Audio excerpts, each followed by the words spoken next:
What if I told you that some of the most mystical days of December are days we've almost completely forgotten about? Mark this time in a way that feels potent for you, that feels life-giving, that feels magical.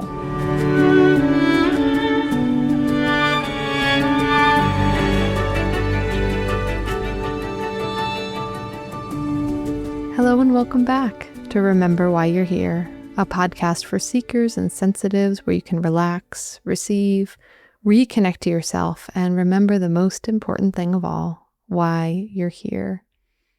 I'm Asia Suler, and in this episode today, I wanted to talk about my favorite end of the year, beginning of the year, magical, mystical rituals.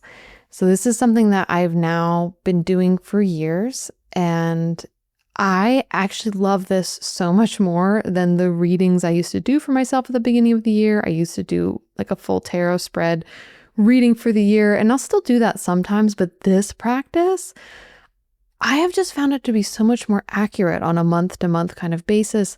It is such a beautiful way to initiate a new cycle in the year. It's such a beautiful way to mark the liminality of this time, especially between the end of Christmas and the real beginning of when we launch into January and into the new year.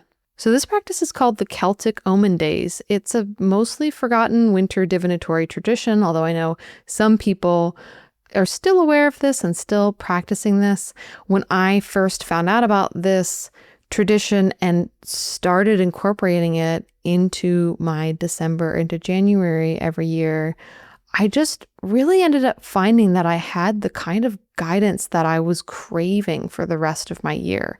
So I wanted to make sure to share this recording now so that you had this practice in your back pocket for when December 26th rolls around, because that's technically when this Omen Day practice begins.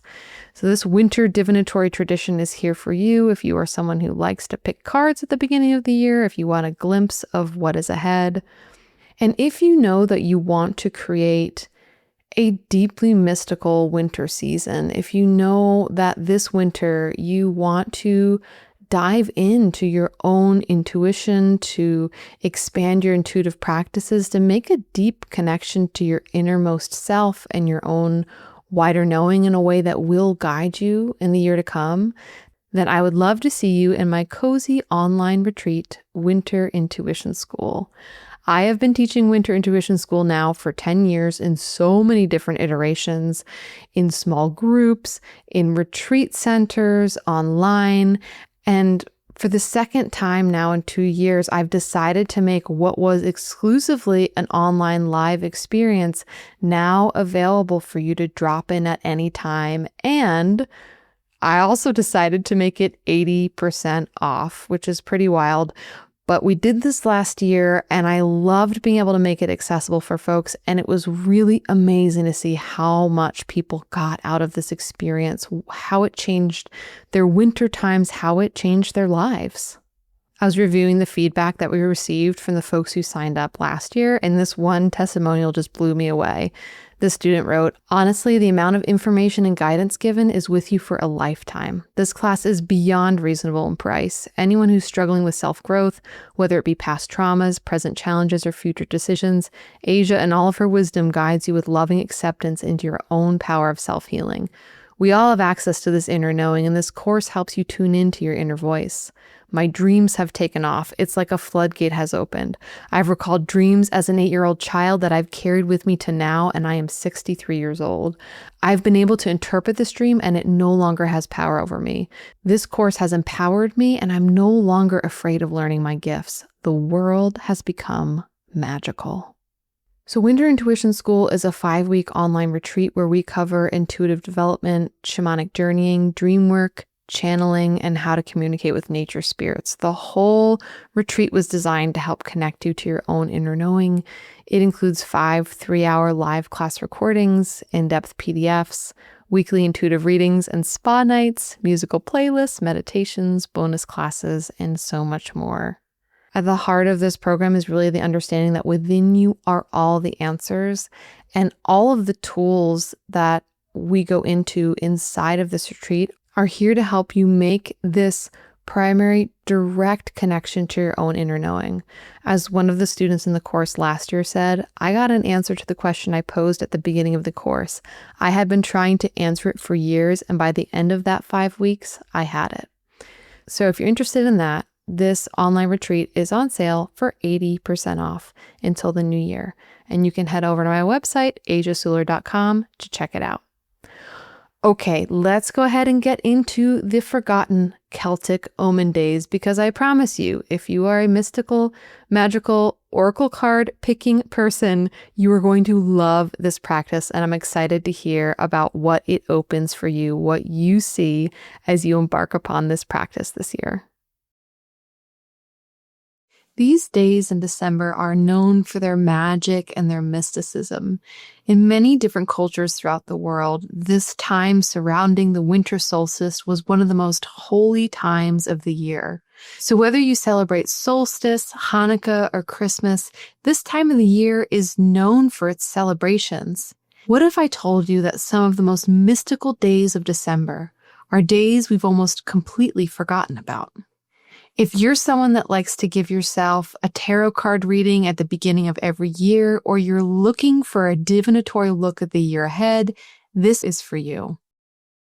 Also called the 12 Days of Christmas, in Brittany and Wales, these days of December 26th to January 6th are called the Omen Days. I first learned about this Celtic tradition of the Omen Days through Caitlin Matthews.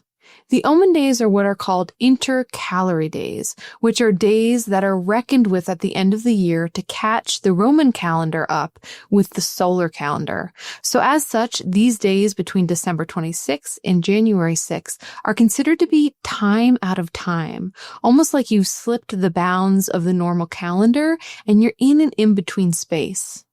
Interestingly, in our culture, the same is true. That period between Christmas and the first days of the new year tend to be a very amorphous time, a time where you very much feel like you're in transition or in limbo. All too often, these days between Christmas and starting up work again in the new year get filled up with social engagements or family obligations, and we can miss out on the specialness of this time. In this Celtic tradition of the Omen Days, one practice was to see each day as a literal omen for the calendar year ahead. So for each of the 12 days, you have the ability to get a preview of what might be coming in this next year. So for example, the first day of the Omen Days, January 26th, would represent what might happen for you in January. So with these Omen Days, the invitation is to be in a state of meditative awareness, to let go of bustle and planning and sometimes all the hustle that comes around with the holiday time, and just open your perception, to open your mind to the possibilities of what you might perceive on these days. So with the Omen Days, you want to use your metaphorical mind to really look at the story of each day as it happens and be curious. What omen were you noticing that day? What event stood out for you? So much of what makes these Omen Days so vivid is if you bring your intention to them. So if you set the intention that you would like to see a preview of each of the 12 months ahead in those 12 days, and then just be open to whatever it is that comes and know that what you're seeing is coming in for a reason. It's helping you to prepare, orient, and step into this new year feeling grounded and resourced because you have an inkling of what it might carry. So my favorite ways to practice receiving omens from nature is to go for a walk every day in nature during these 12 days. So that might be a walk around your neighborhood or down your block, but it's a good idea to set a time frame. Like during this one walk, this is when I'd like to receive my sign, and then go back over the events of that walk and see what occurred. You can also decide to have the whole day be an omen for that next month, but definitely no matter what you decide, take time at the end of the day and just go over what it is you experienced and ask yourself, how can this sign or how can this experience be revelatory? How can this actually be showing me the blessings of what might be coming so that I can walk into this new year feeling prepared and excited for what's to come?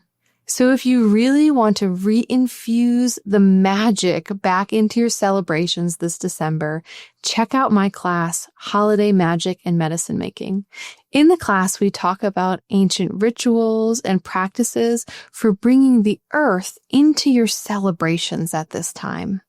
We also talk about specific herbs and recipes that can really infuse your season with the magic of the natural world, as well as crafts and other earth-led practices to really enrich the mysticism of these December celebrations.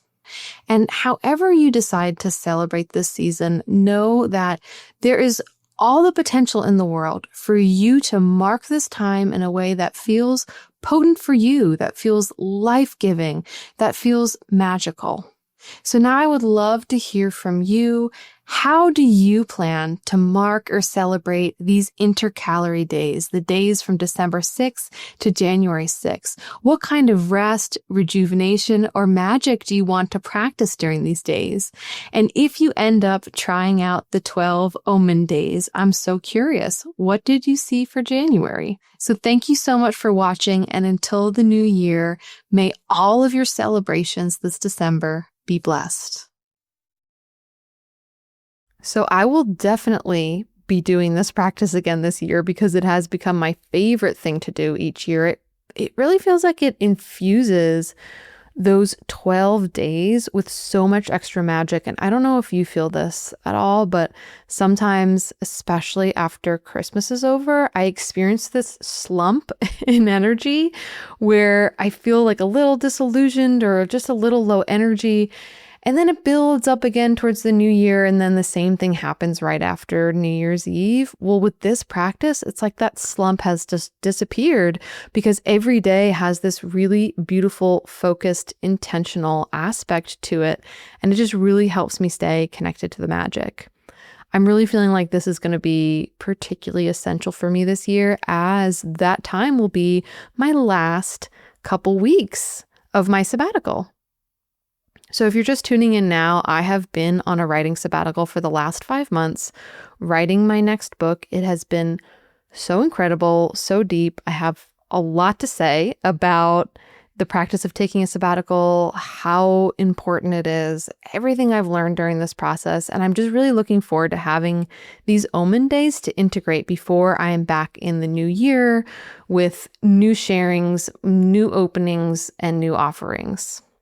So starting on solstice, we will be on a company-wide break until the end of the year, but I will be back on December 31st with the reading for January, and then the following week, I'll be back with our yearly reading for the year ahead for 2026. That feels very futuristic to say. I cannot believe it is 2026 already, but I will be back then with the reading for the month ahead for January and the reading for 2026 as we launch into the new year. So thank you so much for being a part of this whole experience this past year. I launched Remember Why You're Here almost a year ago. I launched it last February. And this first year of the podcast has just been beyond my wildest imagination. It has been so incredible, so healing, so connective. This is so much fun. And being able to hear from you has just meant the world. So if you have ideas for episodes that you want to hear in the future, or you have feedback, or you just want to leave me a little holiday love note, then head over to asiasulur.com/remember and you can leave me a voice note. You can also leave comments wherever it is you're listening to this podcast. And if you want to give me a Christmas gift, if you're like, I really want to send Asia like something cute with a little bow on top that she's going to put underneath her tree and unwrap, then you can. And here's how to do it. You can leave me a rating or review wherever you listen to podcasts. I promise you, this is the best gift I could ask for. It means so much. It helps the podcast so much. Somehow, every time 5 little stars are left on this podcast, it finds more and more people. The algorithm deities decide to show this podcast to more of the people who are meant to be in our community, who we are all meant to be in connection with. And I read each and every one of your reviews, and I save them in a folder called Remember Why You're Here. which predated this podcast. This is where this podcast came from, was this folder where I would put these messages that I received from people that really helped me remember away on my desktop so I could tune in anytime I needed to. So thank you for reminding me why I am here. Thank you for all of your love and support. This has just been such a beautiful experience so far, and I'm really excited to launch into season 2 next year. So may the rest of your holiday season be blessed. May you receive so many omens of blessings and goodwill and wishes come true on your Celtic Omen Days this year. And may this tip into the new year bring you perspective and magic and homecoming. And may it help remind you of that thing that we all need to remember, that thing that is the most helpful thing of all as we walk through this world. Remembering why you're here.